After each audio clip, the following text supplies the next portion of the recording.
America की नाक में दम करने वाला और वहां के ट्विन टावर्स को तबाह करने वाले अलकायदा का अगला निशाना है अयोध्या का राम मंदिर। अलकायदा ने सीधे सीधे पीएम नरेंद्र मोदी और उत्तर प्रदेश के मुख्यमंत्री योगी आदित्यनाथ को राम मंदिर गिराने की धमकी दे दी है। दोस्तों, ये कोई खोखली धमकियां बिल्कुल भी नहीं है। अलकायदा ने आसाम में इसकी प्लानिंग तक शुरू कर दी है। 1 जनवरी 2024 को जैसे ही अमित शाह ने राम मंदिर खुलने की तारीख जाहिर की थी, 1 जनवरी 2024 को अयोध्या में गगनचुंबी राम मंदिर वहां पर आपको तैयार मिलेगा। इसके जवाब में सीरिया में बैठे अलकायदा ने यह मैगजीन रिलीज की। ये है अलकायदा का रेडिकल मैगजीन गज़वाए हिंद, जिसके फ्रंट पेज पर बाबरी मस्जिद को दिखाया गया है। अलकायदा ने पीएम नरेंद्र मोदी और योगी आदित्यनाथ को धमकी दे दी है कि हम उस मंदिर को उड़ा देंगे और उसकी जगह पर एक मस्जिद बना देंगे। इतना ही नहीं, अलकायदा ने इंडियन मुस्लिम को भी भड़काने की कोशिश की है। अलकायदा ने कहा है कि भारत उनके लिए किसी जहन्नुम से कम नहीं है, उन्हें अपना हक वहाँ मिलने वाला नहीं है। अगर आपको वहाँ अपना हक लेना है तो उससे लड़कर लेना पड़ेगा। पीएम नरेंद्र मोदी ने इसके जवाब पर बहुत ही खतरनाक और स्ट्रॉन्ग रिप्लाई दिया है। पीएम नरेंद्र मोदी ने कहा है कि भारत के मुसलमान बहुत बड़े देशभक्त हैं और वह भारत के लिए जीते हैं और मरते भी हैं। Indian Muslims will live for India, they will die for India.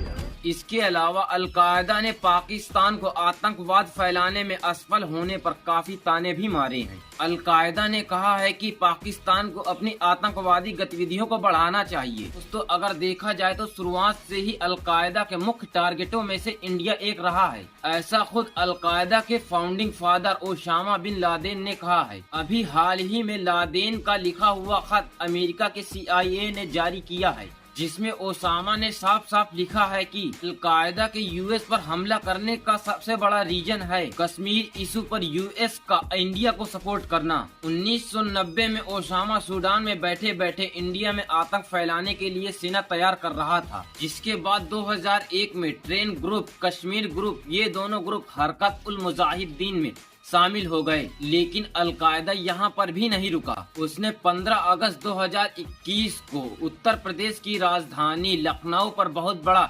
आतंकी हमला प्लान किया था। लेकिन हमले से 1 महीने पहले ही इंडिया की इंटेलिजेंस एजेंसी और सिक्योरिटी फोर्सेस ने लखनऊ में अलकायदा के 2 आतंकवादियों को पकड़ लिया। इनका मेन मकसद था कि लखनऊ के साथ साथ और भी कई मेन शहरों पर सुसाइड बॉम्बिंग अटैक्स करना। ATS said that they were trying to conduct suicide attacks in the run-up to Independence Day. इसके लिए उन्होंने प्रेशर कुकर्स बॉम्ब्स तैयार कर रखा था। लेकिन इस पर और तहकीकात की गई तो पता चला कि अलकायदा का एक और ग्रुप आसाम में हमले की तैयारी कर रहा।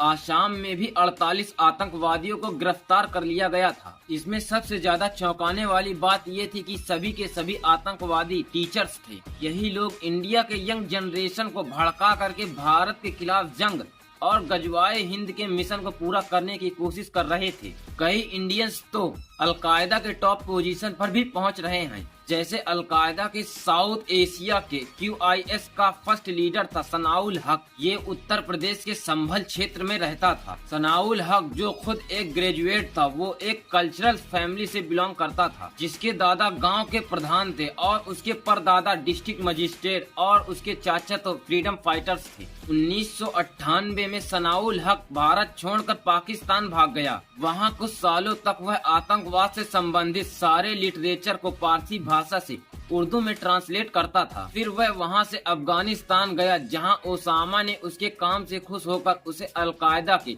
प्रोपोगेंडा सेल में एक पोजीशन दे दी। इस सेल में रहकर उसने 4 किताबें लिखी और कुछ ही महीनों में उसे QIS का लीडर बना दिया गया। लेकिन हाल ही में हुए US एयर स्ट्राइक में ये अफगानिस्तान में मारा गया। लेकिन सोचने वाली बात यह है कि अलकायदा का यह प्रोपोगेंडा इंडिया में पहुंचाया कैसे जाता है। इसका केवल और केवल एक ही जरिया है, सोशल मीडिया। इस ऑपरेशन का भी चीफ एक इंडियन ही है, उसका नाम है फरहतुल्लाह गौरी। से आप एक तरह से अलकायदा के सोशल मीडिया मैनेजर समझ सकते हो। ये साउथ एशिया से अलकायदा और लश्कर-ए-तैयबा के लिए लोगों को ढूंढता है और फिर उन लोगों को वहां तक पहुंचाता भी है। ये पिछले 30 सालों से अलकायदा के लिए काम कर रहा है, लेकिन आज तक एक भी इंटेलिजेंस एजेंसी के पास इसकी एक भी फोटो तक नहीं है। अब तो इंटरनेशनली भी अलकायदा की पोजीशन इतनी मजबूत हो चुकी है कि अलकायदा के ये आतंकवादी रसिया यूक्रेन युद्ध में भी रसिया के खिलाफ लड़ रहे हैं। नाटो ने हर आतंकवादी को 1200 से 1500 डॉलर यानी लगभग